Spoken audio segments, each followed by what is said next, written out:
Dead Body Trap by Väli. 1. I woke up when it was already night, but I could not have stayed there any longer. No specific reason, just felt like it. I wanted to throw up. The others were sleeping on the couch, the mattress, the floor, with jackets and overcoats pulled over their heads, steel-toed boots on their feet, or sneakers. I got myself up. He grabbed me by the hand still, mumbled something. I answered, "Don't." He didn't start arguing. The hand hit the floor with a thud, and he likewise slept on. When the door clicked shut behind me, I felt relieved. There was no going back now. I didn't have a telephone. There was no reason for banging at the windows, as no one would have heard nor cared about it. I slid my hand over the decayed doorframe, reminded of a photo Wolf had shown me a few days ago. The same door was open in the photo, and you could see the squalid corridor. Between the trash mounds a man was lying, a ragged bum. "They showed it on Crime News," Wolf snickered. "That guy is done for, get it? I stopped, dig?" He was still snickering. I looked at the picture with an avid newfound interest, which also repulsed me. "Look! Look!" He shoved his ringed index finger next to the man's head. The photo's quality was poor. Nothing was visible. "His skull has been smashed in. Look, you can see the brain even." And he started coughing with laughter. I turned my eyes away. I couldn't understand whether he was joking or what. I didn't really believe he was joking. The picture seemed somehow too real. You could already feel the death. To think, in that same place, a mere meter away from me, somebody hit someone, killed him. Somebody killed someone. I bent down, squeezed the door frame, and vomited all that cursed vodka out until my feet were trembling, my back soaking from sweat. And then I got going. The buses were yet to start coming, but it wasn't my first time to leave from there by foot. The industrial wasteland quickly grew into Midtown. A car passed me already. I saw a bar sign flicker, known to me. I buttoned my coat, shivering. My clothes were too flimsy for this morning. Dawn was already breaking when I got home. The sky was somehow too pink. There was something excessive about it, something eerie. But I was too tired to even stare for long. I checked the door instead, cursed, rang the bell. Sleepy-faced father came. Corridor, hallway, over the threshold, a bit more, then some, and then the bed. I woke up a bit startled. Heart was thumping. It took some time to realize I am in my own bed. The light was bright and blazing already. I slowly got to my feet. The floor squeaked under them. My clothes, my hair, and my hands reeked of cigarettes. The head started throbbing a bit. I stumbled into the kitchen. Them two sat by the table. The teapot was steaming between them. "Morning," I told them gruffly. Mother blew out a stream of smoke. Father put out a stub. "Morning." I sat down. The lighter clicked next to my ear. I poured some tea and took a bitter sip. "Do we have any honey?" Between the food packets and cups that had gathered on the kitchen table, one could see a jar of some sort. Then honey it was. The shaft of the aluminum spoon bent a bit when I pried the hardened mass loose. "Did you come in at night?" Mother asked. I nodded. She took a deep puff. "Don't go out any more today." I stirred the honey in the cup. The crumbly chunk dissolved into ever smaller shards. "It is school tomorrow. You have to go to school." A slight hysterical note had appeared in her voice. I took another sip of the now already sweetened tea. "Okay," I muttered apologetically. But Mother had already got going. "Do you get it? You just have to go to school. I can't talk to your teacher anymore. The last time she had a booger out of her nose, I was staring at it the whole time and smiling, with the foolish feeling as if I was digging a hole to someone. But what did I have to do then? Say that, 'Excuse me, you have a booger up your nose'?" Mother nervously put out her cigarette. I took a sip of my tea. Father said, "It reminds me of one of my patients. They were disturbed by all those little things. They said that—" But Mother interrupted him, screeching, "Little things?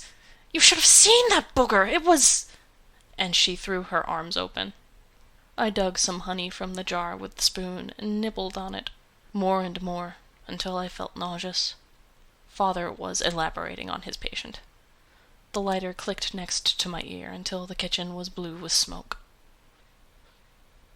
The following morning, I was tired. So tired.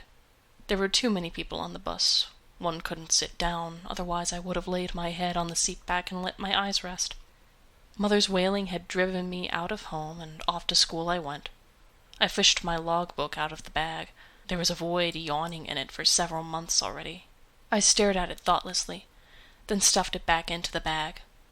Some old woman stood up right next to me, but I was embarrassed to sit in her stead for some reason. Some chav sat there instead, holding a phone by his ear. "I can't do it no longer," he said. "I'm so tired of all that bullshit.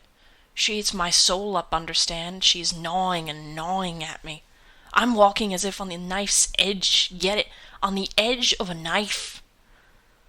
I peeked at the chav from the corner of my eye. Well, a completely average chav, crop cut, in an Adidas sports suit, feet wide open, slouchy. Had I passed him by on the street, I would have thought, "Well, chav," if I had thought anything at all. Probably I would not have thought anything. But it turns out that he is suffering instead, walking a knife's edge. All of a sudden, I was overcome with a strange feeling of distress. All of the people around me got overly real. All of their lives were encroaching on me, pressing on me, and it was suffocating. The chav kept talking. "If I had one place to be, somewhere to come home after a hard day, to have some peace from all this bullshit, the work shit, the loan shit. But the home is the worst. By God, a rope to my neck even. I can't do it no longer. No way." There was buzzing on the other end of the phone. The chav was listening. I was listening. The whole of the bus was listening, while holding their breath. Finally, the chav muttered, "She says there is a hand in her head, and it is squeezing." A cold shiver went down my spine. I must have misheard. The chav was staring in front of himself. The left corner of his mouth was twitching. The phone was buzzing. The bus speakers blurted out the name of the stop. The doors slid open, and I stepped out, regretting leaving the chav behind.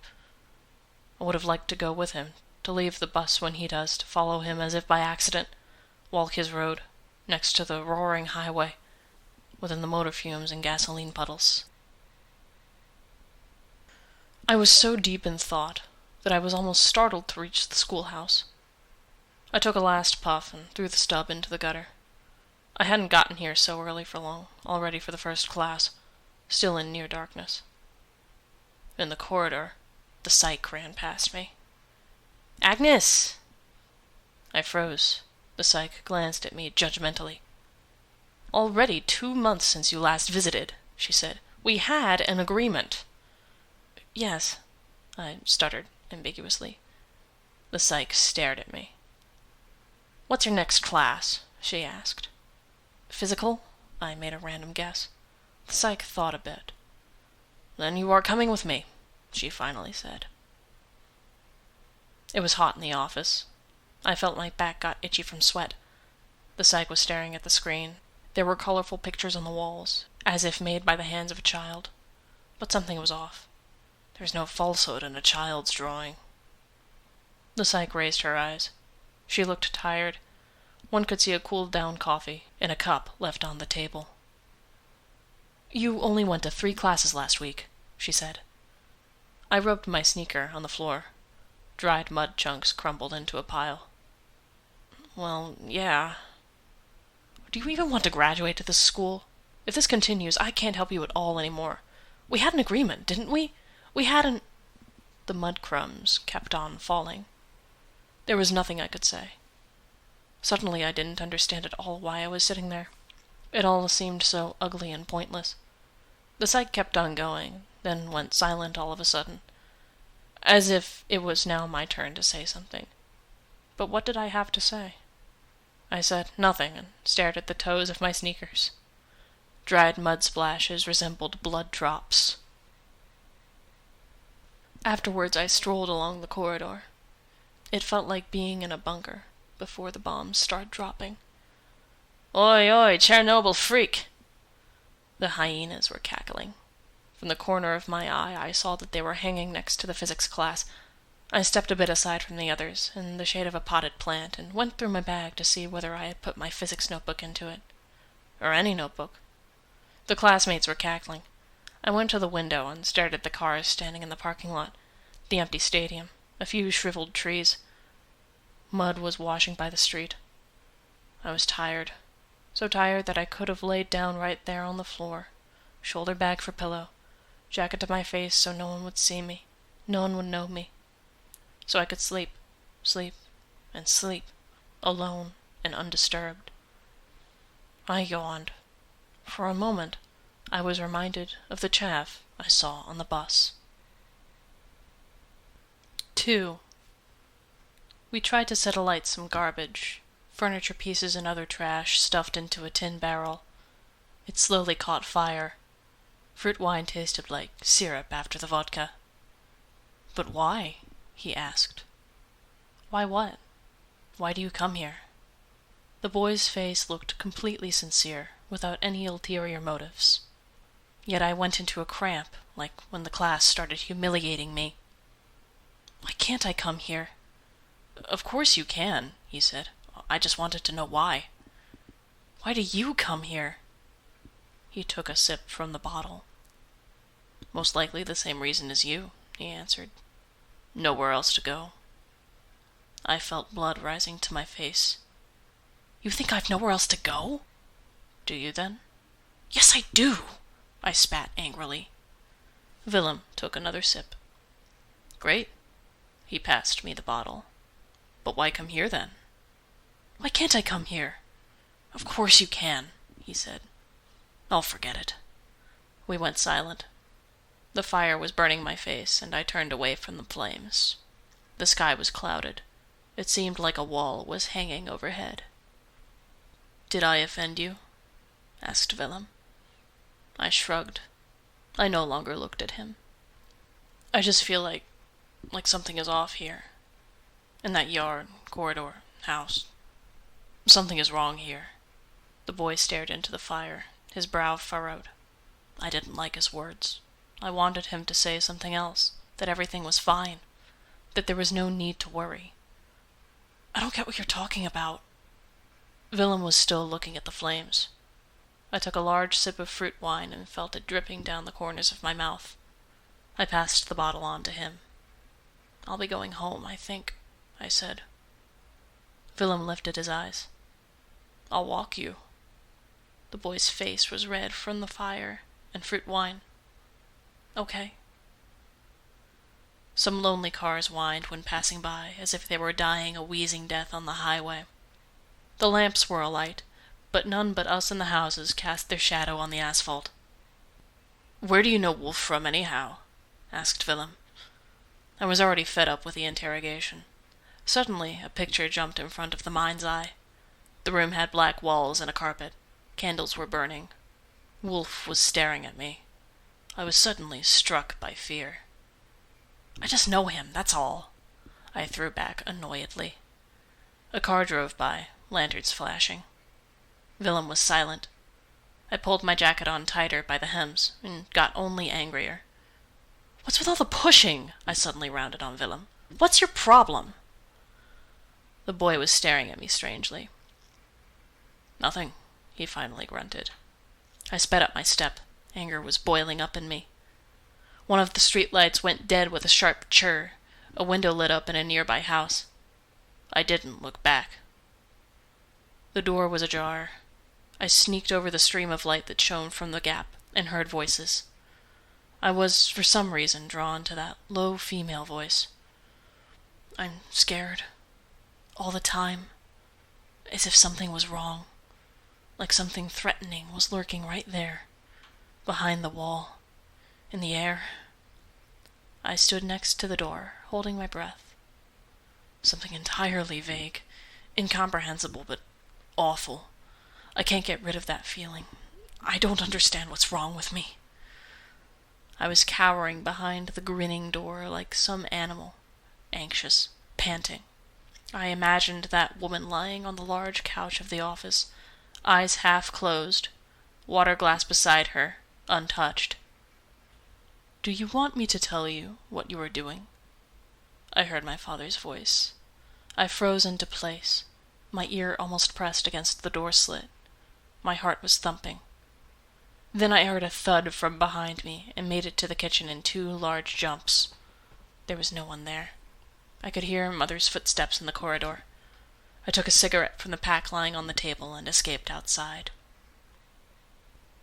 Afterwards, Father spoke about his new patient. The air was thick with cigarette smoke. I poured water on the tea powder and kept watch for the others to get so carried away that I could filch some more cigarettes from the pack lying on the table. Father was lecturing. Mother smoked 1 cigarette after another. When she rose to visit the toilet, I quickly grabbed the pack and slipped outside. In the morning, I was awakened by the phone ringing. I had a bad feeling. I took a peek at the clock and made a speedy calculation. The 3rd class should be starting right now. The phone kept on ringing. At last, a rustle of bed sheets from the other room, and footsteps. I heard Mother's voice. "Yes?" The voice was tense. "Yes. Yes." I pulled the blanket over my head and curled into a ball to get some more sleep until the phone call ended. An hour later, I was huddling in the corner of the schoolhouse.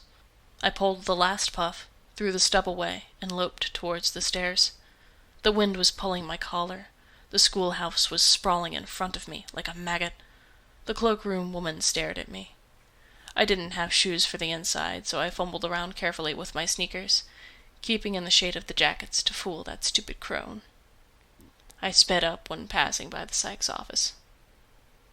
"Hey, retard," I heard by my ear. While turning, I raised my hands to my face for some reason. The classmate took a step back, others grinning by his side. "Whatever that one's problem." I turned my back to them and went to the class. In the night, I clicked the light on. There was a scary feeling in the dark, as if someone was lurking in the corner. I knew that it was stupid, but I was still afraid. I closed my eyes and counted my breaths to fall asleep. In the dream, it was all gray, as if wrapped into some thick, suffocating fog. I fumbled around in the dark by my hands. It must have been Wolf's hutch. It was like there were voices around, some kind of rumble, but yet there was no one to be seen. I was staring in front of my feet all the time. Above all, I was afraid to stumble upon that I'd slip and fall on it and couldn't get up anymore. I'd be trapped by the dead body. Dead body trap. I woke with a debilitating fear of terror. It was hammering in my chest, as if something was hopelessly broken. Something extremely valuable and consoling. Broken. Forever broken. Irreparably. In the stadium in front of the school, the children were screaming. I've heard it 1,000,000 times. Like a mantra of some sort, the curse of the relay race. "Fucking retard, we came in last because of you." I got in, loped through the overly narrow corridor, trying to avoid the sharp shoulder blades. In the restroom, I brushed my hair and found a spit bullet on the brush. I walked home through the graveyard. I laid down on the graveyard wall. It was quiet there. It's always quiet at the graveyard. You can't hear the dead. It's as if they weren't there anymore. 3. The music was fierce. I drank vodka. Willem was sitting in the other corner, staring at me, but I didn't look back. Wolf called me to the corridor. "Want some Eller?" he asked. "Eller?" Wolf grinned. "Well, do you?" He reached his palm in front of me. It held some colorful cardboard pieces. My head was dizzy with vodka. Okay. I put the mark under my tongue. Someone turned the music louder. It was all I could hear. Basses and the roaring. Basses and the roaring. I went back into the room. I don't know how much time had passed. I got a strange feeling. So cold, as if I could never be warm again. Like there was no warmth in the world. I was shaking. I had no way of controlling that shaking. I shook and I shivered and I felt I should go to the toilet, but couldn't. The music was too loud. It was as if it was stomping on me. Agnes? Willem sat beside me. He looked so weird. His eyes were too big. He looked like a child. What's wrong with you, Agnes? My teeth were chattering. I shoved my chin between my folded knees. I wanted to take his hand, to touch him, but instead I was silent. I stared at my sneaker toes and hoped he wouldn't leave yet, that he would remain sitting beside me. He did. Music ended as if cut through. For a moment I felt relieved. Then I heard someone's howling. Brains all over the corridor! Fucking A! Show them, Wolf! Show them the photo! Wolf grinned. He took a ragged piece of paper from his pocket and threw it between the vodka bottles. It was like something grabbed me by the chest, squeezed me, spooked me as if a cold wave had crashed over my head. It was as if a cover had been pulled from my eyes. I found myself in this cave all of a sudden. It stank like a corpse. The predators were bickering over the photo. They could notice me any moment now. Turn their gleaming eyes at me, start lurking silently, smelling the scent of an easy prey. Alone and wounded. The room was too quiet. They had forgotten about the music. Now they were pulling the picture from each other's hands and cackling. The resolution is way fucked, as if it was done with a Stone Age mobile. Like Wolf's mobile. Exactly like Wolf's mobile. The cold, dead hand felt my bosom and squeezed. I raised my eyes and saw Wolf's eyes. He was looking at me.